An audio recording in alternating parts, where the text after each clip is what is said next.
السلام علیکم ورحمۃ اللہ وبرکاتہ۔ امید ہے کہ آپ حضرات بخیر و عافیت ہوں گے۔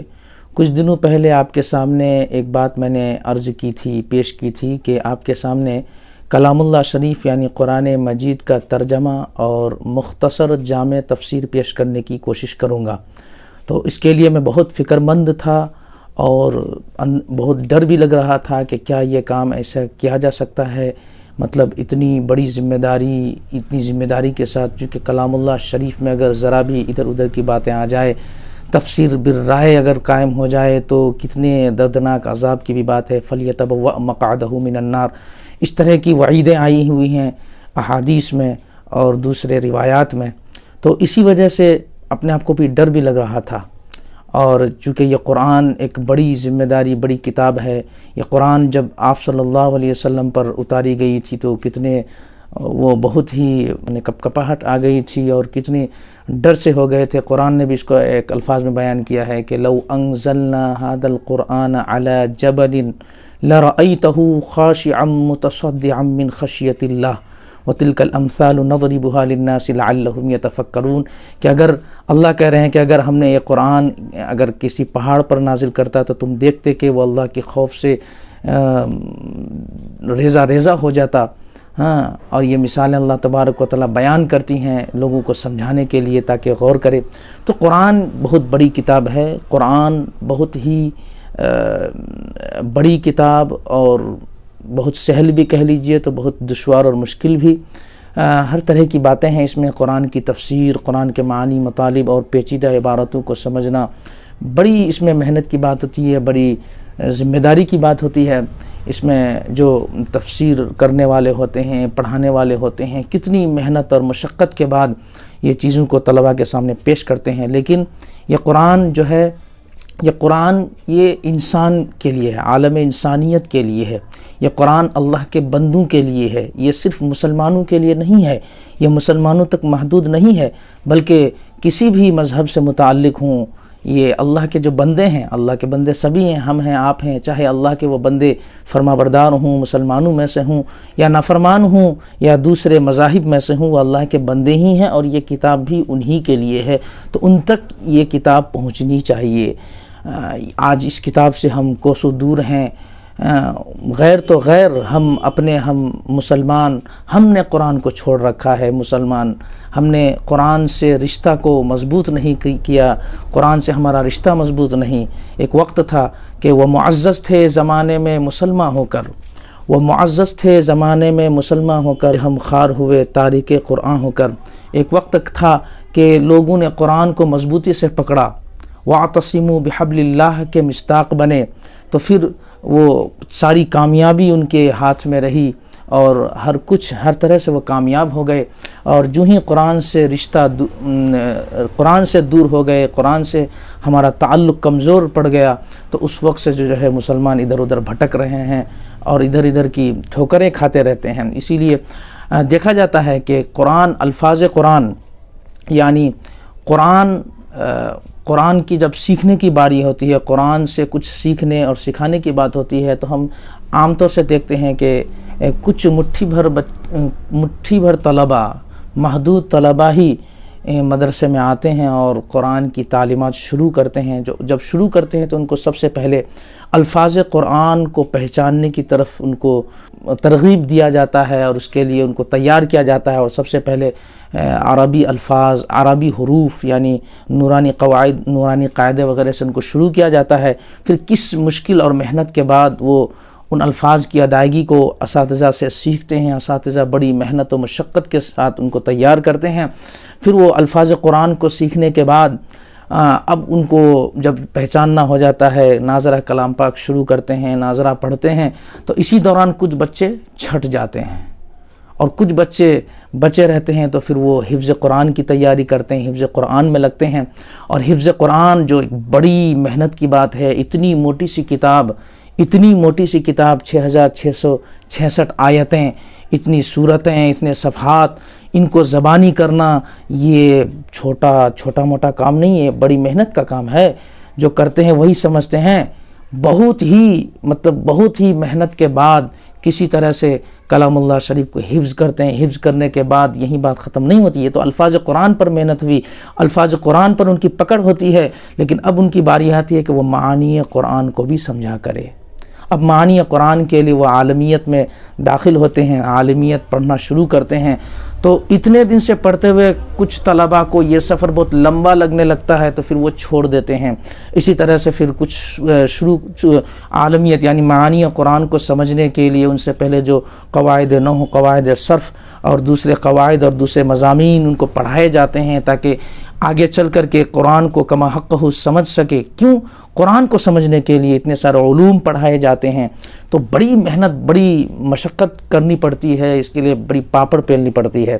تب جب معانی قرآن کا جب یہ سلسلہ شروع ہوتا ہے تو اس وقت کچھ طلباء جو ہے پڑھتے پڑھتے ان کو سفر لمبا لگنے لگتا ہے، بہت طرح کی پریشانیاں ان کے سامنے آتی ہیں، تو پھر وہ کہیں بیچ میں پھر منقطع ہو جاتے ہیں، تو پھر وہ بھی تعلیمی سلسلہ ان کا مکمل نہیں ہو پاتا ہے.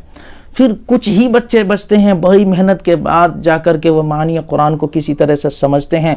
وہ بھی کما حقہ تو سمجھ نہیں سکتے، پہلی نگاہ میں قرآن میں اتنی گہرائی ہے، گہرائی ہے، ان کے اور مشبہات اور ان کے مضامین میں جو تفصیلات اور روایات کے ان کے ساتھ مطابقت وغیرہ، موافقت وغیرہ کو اور ان ساری چیزوں کو ایک ساتھ لے کر کے سمجھنا ظاہر سی بات ہے کہ کلام اللہ شریف ایک ایسی کتاب ہے کہ اس پر سالوں سال عمریں کھپا دی ہمارے اکابر نے.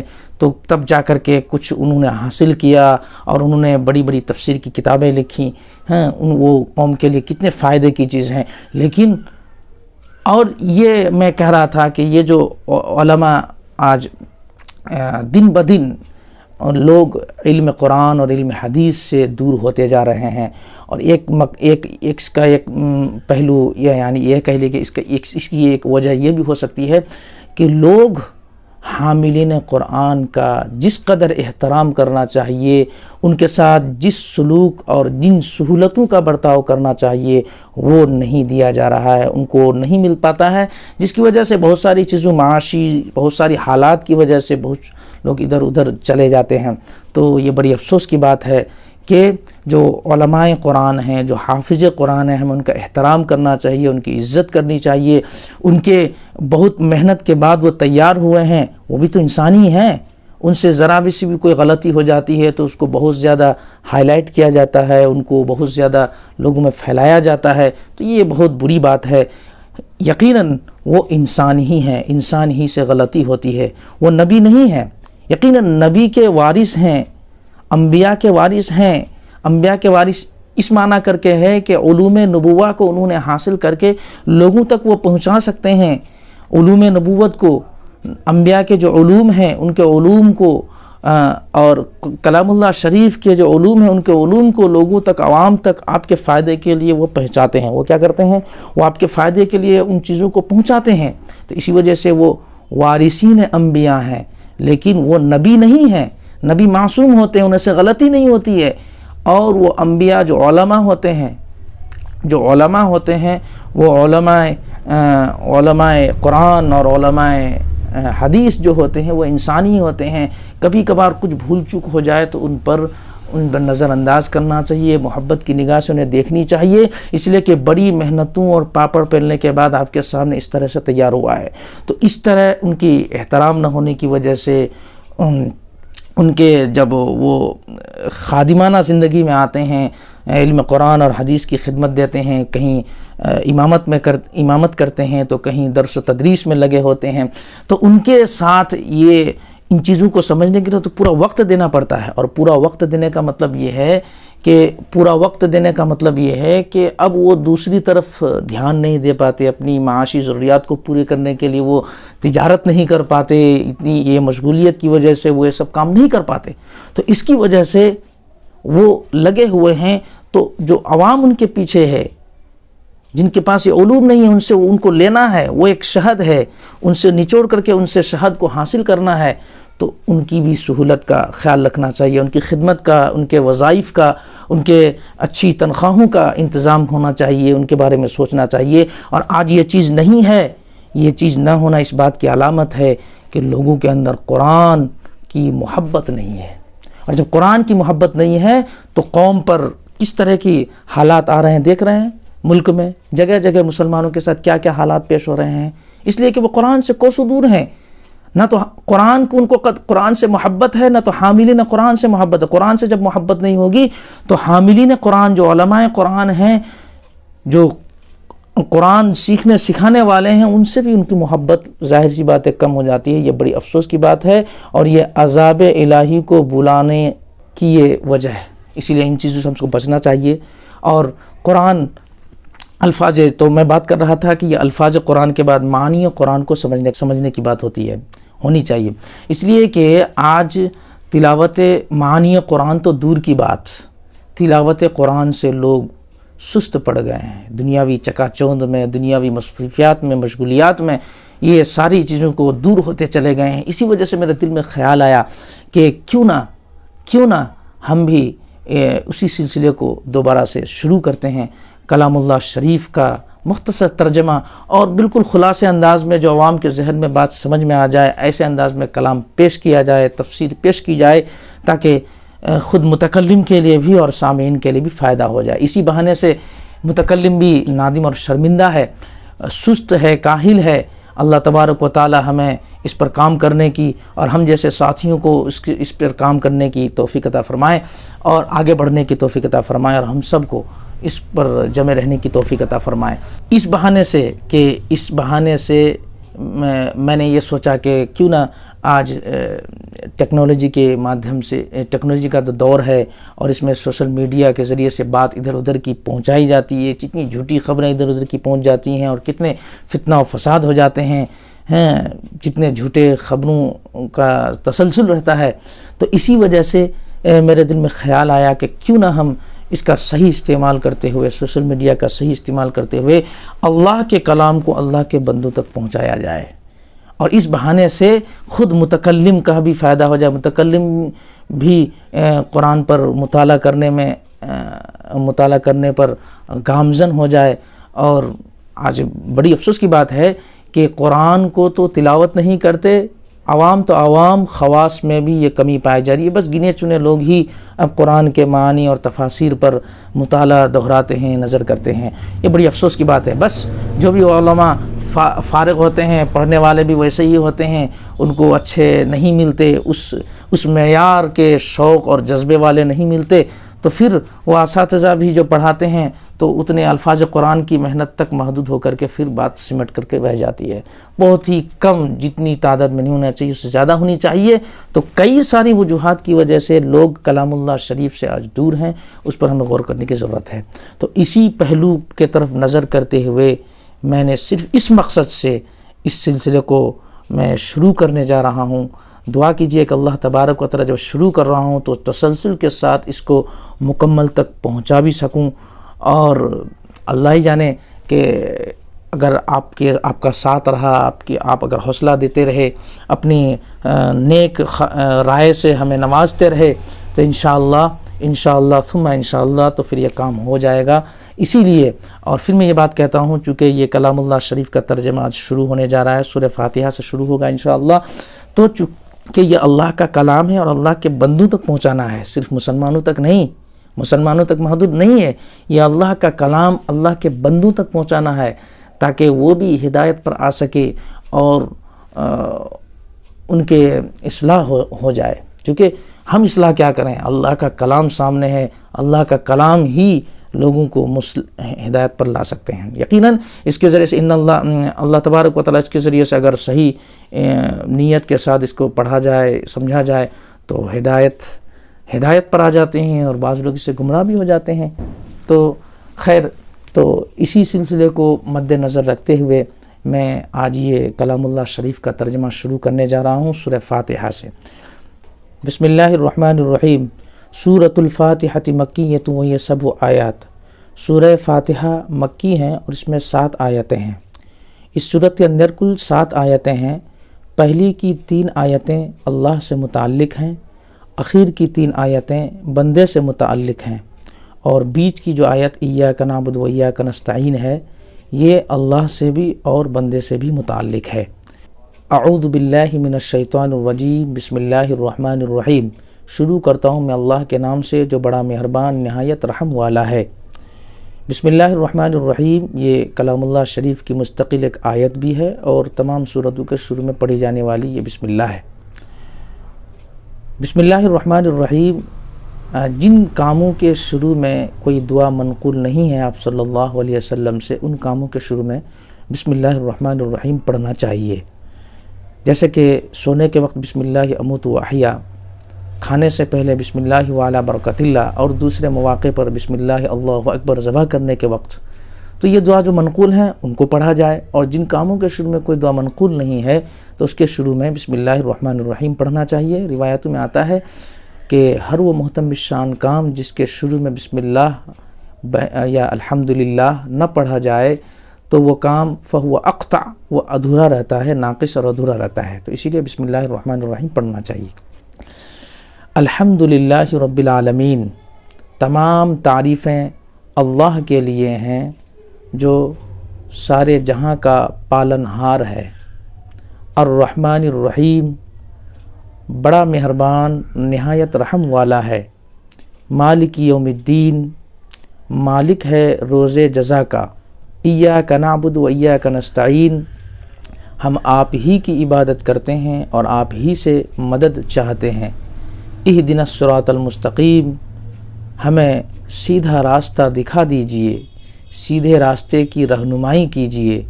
صراط الذین انعمت علیہم، ان لوگوں کا راستہ جن پر آپ نے انعام کیا ہے۔ غیر المغضوب علیہم ولا الضالین، جن پر نہ آپ کا نہ تیرا غضب نازل ہوا اور نہ ہی وہ گمراہ ہوئے۔ تو یہ سورت کا ترجمہ ہوا۔ اس سورت کے اندر 7 آیتیں ہیں۔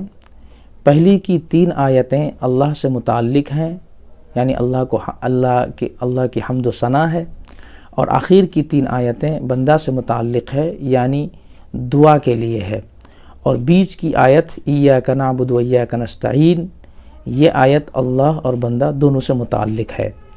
پہلی کی آیت میں اللہ ارشاد فرماتا ہے کہ تمام الحمدللہ رب العالمین، تمام تعریفیں اللہ کے لیے ہیں، تمام تعریفیں اللہ کے لیے ہیں، تمام تعریفیں اللہ کے لیے ہیں جو سارے جہاں کا، جو عالمین کا، سارے جہاں کا پالن ہار ہے، جو سارے جہاں کا پالن ہار ہے۔ یہاں یہ بات، یہ دعویٰ کہ تمام تعریفیں اللہ کے لیے ہیں بالکل حق ہے، اس لیے کہ جب کوئی عمارت، جب بلڈنگ تیار ہو جاتی ہے تو اس بلڈنگ کی جب کوئی تعریف کرتا ہے تو بالواسطہ اس کے بنانے والے ہی کی تعریف ہوتی ہے، اس کے جو مستری ہیں، اس کے جو کام کرنے والے ہیں، ورکرز ہیں، جو اس خوبصورت ڈیزائن کے ساتھ ایک بلڈنگ کو تیار کیا ہوا ہوتا ہے، تب جا کر کے ایک انسان اس کی تعریف کرتا ہے۔ تو ایک طرح سے اس بلڈنگ کی تعریف کرنے کے ساتھ ساتھ وہ جو بنانے والے ہوتے ہیں اس کی تعریف ہوتی ہے در حقیقت۔ تو اسی طرح جب ہم اس دنیا کے اندر کسی بھی چیز کی ہم تعریف کرتے ہیں تو کہ اس کے پیدا کرنے والے اللہ ہی ہیں، وہ سب اللہ کے مخلوق ہی ہیں، اسی وجہ سے تعریف اللہ ہی کی ہوتی ہے۔ یہ اسی لیے برحق ہے کہ تمام تعریفیں اللہ کے لیے، جتنی بھی تعریف ہوتی ہے، ہر طرح کی تعریف، کسی انسان کے علم کی تعریف کرتے ہیں تو کبھی انسان کے ذہانت کی تعریف کرتے ہیں، تو کبھی انسان کی خوبصورتی کی تعریف کرتے ہیں، تو کبھی انسان کے مزاج اور اس کے انداز کی تعریف کرتے ہیں، تو کبھی کسی انسان کے یا کسی بھی مخلوق کے کسی روش کی ہم تعریف کرتے ہیں۔ تو در حقیقت چونکہ اس کے پیدا کرنے والے، اس کا خالق، اس کا مالک اللہ تبارک و تعالیٰ ہی ہے، اسی وجہ سے اللہ تبارک و تعالیٰ ہی کی تعریف کرنا ہو رہا ہے۔ اسی وجہ سے کہتے ہیں کہ تمام تعریفیں، جتنی بھی تعریفیں ہو سکتی ہیں، یہاں الحمد میں جو نحوی حضرات ہیں وہ سمجھ سکتے ہیں کہ الحمد میں جو یہ الف لام ہے، یہ الف لام استغراق ہے، استغراقی الف لام ہے، الف لام برائے استغراق ہے، یعنی الف لام استغراقی، الف لام کی کئی قسمیں ہیں، الف لام استغراقی، الف لام عہد خارجی، الف لام عہد ذہنی، الف لام، تو کئی اس طرح کا الف لام ہیں، تو یہاں الف لام استغراقی ہے۔ الف لام استغراقی اس الف لام کو کہتے ہیں کہ جس پر بھی داخل ہو الف لام استغراقی کہ وہ اپنے مدخول کے کل جنس مراد ہوتے ہیں، جس پر بھی وہ داخل ہوتے ہیں اس کے جو کل جنس ہے وہ مراد ہوتے ہیں۔ تو حمد پر داخل ہوا ہے الف لام، تو اس کا مطلب حمد کا مطلب تعریف کے ہر ایک کل جنس پر دلالت کرتا ہے، تو اسی لیے تمام تعریفیں، یہاں ترجمہ ہوگا جمیع الحمد، تمام تعریفیں اللہ تعالیٰ کے لیے ہیں جو عالمین کا پالنہار ہے۔ عالمین جمع لایا گیا ہے، عالم کی جمع ہے۔ عالم، چونکہ عالم ہر ایک چیز کو، ہر ایک مخلوق کو عالم کہا جاتا ہے، عالم انسان، عالم جن، عالم ملائکہ، عالم، تو ہر ایک چیز جو ہے وہ عالم ہے، تو کل جنس یہاں مراد ہے، تو سارے ہی عالمین کا پالنہار ہے۔ رب ہے، کیا ہے یہاں رب لفظ آیا، رب رب تربیتاً، رب کہتے ہیں اس ذات کو جو مرحلہ وار بتدریج کسی چیز کو ترقی پر پہنچائے۔ اللہ تبارک و تعالیٰ انسان ہی کی زندگی کو دیکھ لیجئے، یک بار کی انسان بڑا نہیں ہوتا ہے، یک بار کی انسان حافظ، قاری، مولانا، مفتی نہیں ہوتا ہے۔ میں نے ابھی اس کے بارے میں تذکرہ کیا، کتنی لمبی پروسیس ان کو اپنانا پڑتا ہے، کتنا پاپڑ پھیرنا پڑتا ہے، تدریجاً جا کر کے مرحلہ وار وہ آگے بڑھتے رہتا ہے۔ تو یہ رب کہتے ہیں ایسی ذات کو، تو اللہ تبارک و تعالیٰ ایسی ذات کو رب، ہر چیز کو جو بتدریج مرحلہ وار، level by level, step by step چیزوں کو ترقی کی طرف لے جائے، اس کو کہتے ہیں رب۔ تو اللہ تبارک و تعالیٰ سارے عالمین کا پالنہار ہے۔ اس کا مطلب دنیا میں جو کچھ بھی اسٹیپ بائی اسٹیپ ہوتا ہے، ترقی کی طرف جاتا ہے، آج سے 100 سال پہلے کیا زمانہ تھا اور آج کیسا زمانہ ہے، ٹیکنالوجی میں کتنی آگے بڑھی ہوئی ہے، تو یہ سارا چیز اللہ ہی کے قبضے میں ہے۔ اللہ ہی نے لوگوں کے اتنے ذہن دیے، ان کی ذہانت دی، ان کو سمجھ دیا، تو لوگ چاند پر بھی پہنچ گئے۔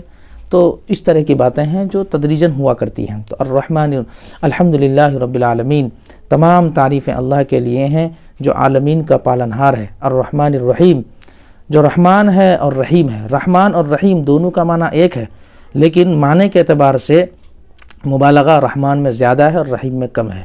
اس کی ایک بار تفسیر میں میرے نظر سے گزری کہ رحمان میں غالباً مفتی تقی عثمانی صاحب کی تفسیر، جو آسان تفسیر ہے، اس میں ہے کہ رحمان میں وسعت رحمت ہے، رحمت وسعت ہے، اور رحیم میں کثرت رحمت ہے۔ رحمان وسعت رحمت ہے کا مطلب یہ ہے کہ جیسے کہ رحمان کو محمول کیا جائے گا دنیاوی رحمت پر، اور رحیم کو محمول کیا جائے آخرت کے اس پر۔ چونکہ دیکھیے دنیا میں رحمت زیادہ ہے، آپ کہیں گے دنیا میں رحمت کیسے زیادہ ہے، جنت میں، آخرت میں زیادہ ہوگی۔ ہاں، آخرت میں بالکل۔ رحمان اور رحیم کا معنی یہ ہوا کہ رحمان میں وسعت رحمت ہے اور رحیم میں کثرت رحمت بمکمل، تکمیلی طور پر، مکمل طور پر نعمتیں دی جائیں گی۔ آخرت میں جو نعمت ملیں گی مکمل طور پر۔ تو دیکھیے دنیا میں رحمت کی وسعت ہے، اللہ کا مہربان ہونا بڑا، یہ صفت جو ہے بہت وسیع ہے۔ اس لیے اسی وجہ سے اللہ تبارک و تعالی جہاں مسلمانوں پر رحم کرتے ہیں تو غیروں پر بھی، جو اس کے نافرمان بندے ہوتے ہیں ان کو بھی نعمتوں سے نوازتے ہیں۔ تو اس کا مطلب رحمت وسیع ہے، اسی وجہ سے سب کو یہاں رحمتیں ملتی ہیں، اللہ کی نعمتیں ان کو ملتی ہیں۔ لیکن آخرت میں جنت اور جہنم دو جگہ ہوں گی۔ نافرمان جہنم میں چلے جائیں گے، جو اس کے فرمانبردار بندے ہوں گے وہ جنت میں جائیں گے۔ تو وہاں رحمت وسیع نہیں ہے، اس کا مطلب صرف جنت میں ہی رحمت ہے، باقی تو جہنم میں زحمت ہے، رحمت نہیں، وہاں زحمت ہے۔ تو لیکن وہاں آخرت میں، جنت میں جو رحمت ملے گی وہ مکمل طور پر ملے گی، یعنی نعمت ملے گی تو مکمل طور پر ناقص نہیں، جیسے کہ دنیا میں مکمل طور پر نعمتوں سے نہیں نوازا جاتا۔ کسی کو علم سے نوازتا ہے تو کسی کو مال سے نوازتا ہے، کسی کو دوسرے لائن سے نوازتا ہے تو کسی کو دوسرے لائن سے نوازتا ہے۔ ہر ایک کے لیے الگ الگ نعمتوں میں بانٹا ہوا ہے، ہر ایک نعمتیں اس سے سرفراز ہے۔ اور کچھ لوگ ایسے بھی ہیں کہ ہر طرح کی نعمتوں سے الحمدللہ ماشاءاللہ نوازے ہوئے ہیں۔ تو یہ اللہ کی مرضی ہے۔ الرحمن الرحیم، مالک یوم الدین، مالک یوم الدین، مالک ہے روز جزا کا۔ میں پہلی مرتبہ یہ آن کیمرہ آپ کے سامنے پڑھ رہا ہوں تو تھوڑی سی جھجک بھی محسوس ہو رہی ہے، اور عادت نہیں ہونے کی وجہ سے تھوڑی سی یہ ہو رہی ہے، تو آپ اس چیز کو تھوڑا ایڈجسٹ کر لیں۔ پہلی مرتبہ ہے، انشاءاللہ بہتر سے بہتر پیش کرنے کی کوشش کروں گا آئندہ۔ چونکہ میں پہلے بھی بتایا کہ یہ کلام اللہ شریف جو نازل ہوا ہے یہ ہدی للناس، لوگوں کے لیے ہدایت ہے، ہدی للناس لوگوں کے لیے ہدایت ہے، یعنی اللہ کے بندوں کے لیے ہے، صرف مسلمانوں کے لیے نہیں ہے بلکہ غیروں کے لیے بھی۔ تو غیروں تک بھی اس بیان کو، اس ویڈیوز کو آپ زیادہ سے زیادہ لوگوں تک پہنچانے کی کوشش کریں تاکہ ان تک بھی یہ ساری چیزیں پہنچ پائیں۔ مالک یوم الدین، جو مالک ہے روز جزا کا، روز جزا جو بدلے کا دن ہے، یعنی جو ہم اعمال کر رہے ہیں اس کا تو بدلہ ملے گا۔ اللہ تبارک و تعالیٰ نے اس کے لیے دن متعین کیے ہوئے ہیں قیامت کے دن کو، تو روز جزا کا مالک ہے۔ یہ خاص کرنے کی وجہ یہ ہے کہ اللہ تبارک و تعالیٰ تو اس دنیا کا بھی مالک ہے، جس دن میں آج ہیں ہم اس کا بھی مالک ہے، لیکن روز جزا کا مالک کو خاص کرنے کا مطلب یہاں یہ ہے کہ دنیا میں اللہ تبارک و تعالیٰ ضرور سب کے مالک ہیں، آج کا بھی مالک ہے، کل کا بھی، اور روز جزا کا بھی مالک ہے، لیکن دنیا میں بظاہر ملکیت انسان کو بھی دیا ہوا ہے، انسان کو مالک بنایا گیا ہے کہ یہ وہ چیز کا مالک ہے، یہ چیز کا مالک ہے۔ تو وہاں آخرت میں کیا ہوگا کہ یہ ذرہ برابر بھی ملکیت نہیں دی جائے گی۔ آخرت میں، دنیا میں تو جزوی طور پر، عارضی طور پر جو ملکیت انسان کو حاصل ہے، یہ ملکیت یہاں عارضی ہے، لیکن آخرت میں بالکل مکمل طور پر ملکیت اللہ تبارک و تعالیٰ کے پاس ہوگی، وہی مالک ہوں گے اور انہی کا ہی چلے گا، کسی کا نہیں چلے گا۔ تو مالک یوم الدین اس لیے کہا کہ جو مالک ہے روز جزا کا۔ ایاک نعبد و ایاک نستعین، ایاک نعبد میں نعبد سے پہلے ایاک کا مفعول مقدم لایا، اور عربی کلام میں مؤخر کو مقدم کر دیا جائے تو کلام میں حصر پیدا ہو جاتا ہے، تو یہاں کلام میں حصر ہے، یعنی تاکید ہے۔ ایاک نعبد، ہم آپ ہی کی عبادت کرتے ہیں۔ اگر کہتا نعبد کا ہم آپ کی عبادت کرتے ہیں تو اس کا مطلب شرک کی بو آتی، یعنی آپ کی کرتے ہیں اور دوسرے کی بھی کرتے ہیں، لیکن نہیں، اللہ سکھا رہے ہیں کہ تم کہو ایاک نعبد، ہم آپ ہی کی عبادت کرتے ہیں، آپ کے علاوہ کسی کی عبادت نہیں کرتے۔ وایاک نستعین، لہٰذا جب عبادت اور بندگی کے لیے آپ ہی، یعنی آپ ہی معبود ہیں، لا الہ الا اللہ، اللہ کے علاوہ کوئی معبود نہیں، کوئی ایسی ذات نہیں جس کی عبادت کی جائے، تو ایاک نعبد، ہم آپ ہی کی عبادت کرتے ہیں، وایاک نستعین، لہٰذا جب عبادت اور بندگی کیے جانے کے لائق آپ ہی ہیں، آپ ہی کے لیے عبادت کرنی چاہیے، تو آپ ہی سے ہم مدد بھی مانگتے ہیں۔ تو ایاک نعبد یہ بندہ سے متعلق ہے، اور ایاک نستعین یہ اللہ سے متعلق ہے کہ یہاں اللہ سے مدد مانگی جا رہی ہے، استعانت۔ وایاک نستعین، اور ہم آپ ہی سے مدد چاہتے ہیں۔ اہدنا الصراط المستقیم، اب یہاں سے یہ دعا ہے، ہم ہر نماز میں یہ سورت پڑھتے ہیں، سب کوئی جانتے ہیں سورہ فاتحہ کے بغیر نماز نہیں ہوتی، لا صلاۃ الا بفاتحۃ الکتاب، کہ سورہ فاتحہ کے علاوہ نماز ہی نہیں ہوتی، سورہ فاتحہ پڑھنا ضروری ہے۔ اسی مسئلے کو ہمارے غیر مقلدین حضرات سمجھتے ہیں کہ سورہ فاتحہ کے بغیر جب نماز نہیں ہوگی تو امام صاحب کے پیچھے بھی سورہ فاتحہ پڑھنا ہر مقتدی پر ضروری ہے، حالانکہ ہمارا مسئلہ کیا ہے، یا اس کا جواب کیا ہے کہ امام کی قرات ہی مقتدی کی قرات ہوتی ہے۔ امام صاحب تو سورہ فاتحہ پڑھ رہے ہیں نا، امام صاحب جب سورہ فاتحہ پڑھ رہے ہیں تو مقتدی کا بھی سورہ فاتحہ پڑھنا ہو رہا ہے، چونکہ امام کی قرات مقتدی کی قرات ہے۔ قرات الامام، قرات المقتدی، امام کی قرات مقتدی کی قرات ہے، لہٰذا سورہ فاتحہ جب امام صاحب پڑھ رہے ہیں تو مقتدی کی بھی قرات ہو گئی اور نماز ہو گئی، اور یقیناً یہ بات بھی صادق آ گئی کہ لا صلاۃ الا بفاتحۃ الکتاب۔ بلکہ قرآن میں یہاں نماز کے اندر جب ہم نماز پڑھتے ہیں تو پیچھے امام صاحب کے پیچھے خاموش رہنے کی بات ہونی چاہیے، اس لیے کہ قرآن میں آیا وَإِذَا قُرِئَ الْقُرْآنُ فَاسْتَمِعُوا لَهُ وَأَنصِتُوا لَعَلَّكُمْ تُرْحَمُونَ، کہ جب قرآن پڑھی جائے تو تم کان لگا کر کے سنو۔ استماع کا لفظ آیا ہے، سمیع کا لفظ نہیں لایا۔ سمیع کے معنی مطلقاً سننا، اور استماع کے معنی ہے کان لگا کر کے سننا، دھیان سے سننا، اور دھیان سے سننا تبھی پایا جائے گا جب آپ خاموش رہیں گے۔ ایک آدمی آپ سے بات کر رہا ہے اور اب بیچ میں آپ بھی بولیں گے تو آپ کا دھیان سے سننا نہیں ہوا۔ دھیان سے سننا تبھی ہوگا جب آپ چپ چاپ خاموش ہو کر کے ان کی بات کو سنیں گے۔ تو قرآن جب پڑھی جائے تو فاستمعوا، استماع کا لفظ آیا ہے کہ آپ غور سے سنو، وانصتوا، اور خاموش رہو، لہٰذا امام صاحب کے پیچھے ہمیں خاموش رہنی ہے۔ تو یہ ان کے لیے میں جواب جملہ معترضہ کے طور پر دے دیا، جملہ معترضہ نہیں بلکہ یہ بھی ایک اہم بات ہے۔ ایاک نعبد و ایاک نستعین اہدنا الصراط المستقیم، اب یہاں سے دعا ہے، اے اللہ ہمیں سیدھے راستے کی رہنمائی کر دیجئے، یعنی آپ ہی ہمیں سیدھے راستے پر چلا سکتے ہیں، سیدھے راستے کی رہنمائی کر دی۔ یہ دعا ہے، اور پورا قرآن جو سامنے آ رہا ہے یہ اس کا جواب ہے۔ سیدھا راستہ تو یہیں قرآن میں بتلایا گیا ہے، اہدنا الصراط المستقیم، یا اللہ میں سیدھے راستے کی رہنمائی کر دیجئے۔ صراط الذین انعمت علیہم، صراط الذین انعمت علیہم غیر المغضوب علیہم ولا الضالین، صراط الذین انعمت علیہم، ان لوگوں کا راستہ جن پر آپ نے انعام کیا ہے، جن پر آپ نے انعام کیا ہے۔ دوسری آیت میں اس کی تفسیر ہے کہ آپ نے کن پر انعام کیا ہے۔ اولئک الذین انعم اللہ علیہم من النبیین والصدیقین والشہداء والصالحین وحسن اولئک رفیقا، پارہ نمبر 5 صفحہ نمبر 8 میں پہلی آیت میں غالباً ہے۔ تو صراط الذین انعمت علیہم، وہاں وہ تفسیر ہے کہ ان لوگوں کا، یعنی راستہ، ہمیں راستے کی ہدایت دیجیے جن پر آپ نے انعام کیا ہے، یعنی انبیاء کا، صدیقین کا، شہداء کا، صالحین کا، ایسے لوگوں کے راستے پر ہمیں چلائیے۔ غیر المغضوب علیہم ولا الضالین، یہاں غیر المغضوب میں غیر المغضوب کو الذین سے بدل مانا ہے۔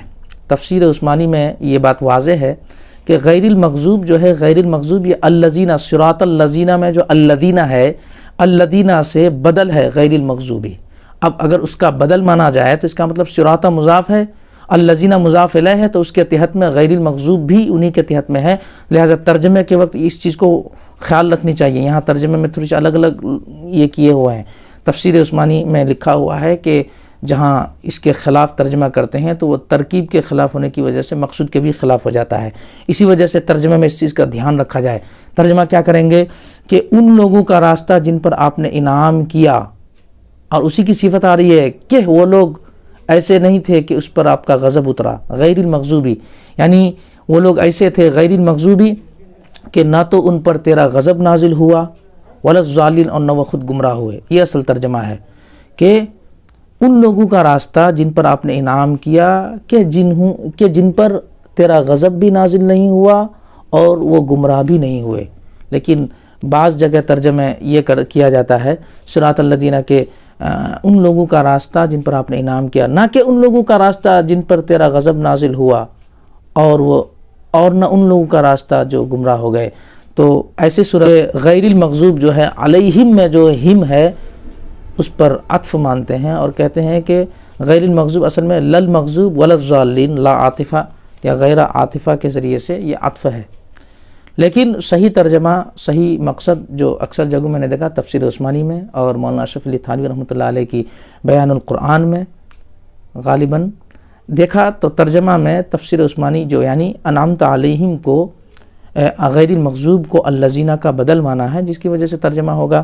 خیر عوام لوگ شاید کہ یہ سمجھ نہیں پا رہے ہوں گے، لیکن ایک ترجمے کی ایک عربی گرامر کے قاعدے کے اعتبار سے یہاں ایک بات میں کہہ رہا ہوں، آپ بھلے ہی نہ سمجھیں لیکن سن کے رہیں، فائدہ سے خالی نہیں ہے۔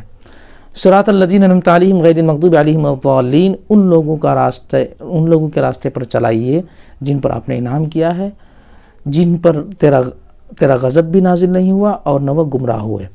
جہاں غیر المغضوب کا ترجمہ اس طرح سے کیا گیا ہے، ان لوگوں کا راستہ نہیں کہ جن کے کرتوت کی وجہ سے آپ ان پر غضب، یعنی تیرا غضب ان پر نازل ہو گیا، اور ولا الضالین، اور ان لوگوں کے راستے پر بھی نہیں کہ جو صحیح راستے کی تحقیق نہیں کی اور گمراہ ہو گئے، تو ایسے راستوں سے ہمیں بچائیے۔ تو یہ سورت کا ترجمہ رہا۔ آخر میں ہم ترجمہ کر دیتے ہیں۔ تمام تعریفیں اللہ کے لیے ہیں جو پالن ہار ہے سارے جہاں کا، جو رحمان ہے رحیم ہے، روز جزا کا مالک ہے۔ ہم آپ ہی کی عبادت کرتے ہیں اور آپ ہی سے مدد چاہتے ہیں۔ ہمیں سیدھے راستے کی ہدایت دیجیے، رہنمائی کیجیے ان لوگوں کا راستہ جن پر آپ نے انعام کیا ہے، جن پر تیرا غضب بھی نازل نہیں ہوا اور نہ وہ گمراہ ہوئے۔ تو یہاں تک سورہ فاتحہ کا ترجمہ اور تفسیر میں نے پیش کرنے کی کوشش کی۔ آپ سے گزارش کروں گا کہ ان چیزوں کو زیادہ سے زیادہ لوگوں تک پہنچانے کی کوشش کریں تاکہ سب کے لیے فائدہ مند ثابت ہو جائے۔ اور چونکہ آگے بھی انشاءاللہ ہو سکتا ہے کہ تھوڑے وقفے کے ساتھ، کچھ دنوں کے وقفے کے ساتھ، لیکن ملیں گے 2 آیت کر کے، 3 آیت کر کے ترجمہ اور تفسیر میں آپ کے سامنے پیش کرنے کی کوشش کروں گا۔ اور یہ سلسلہ شروع کیا ہوں تو آپ بھی ہمارا ساتھ دیجئے، لوگوں تک پہنچائیے، اپنے تک محدود مت رکھیے، لوگوں تک بھی ان چیزوں کو شیئر کرنے کی کوشش کیجیے۔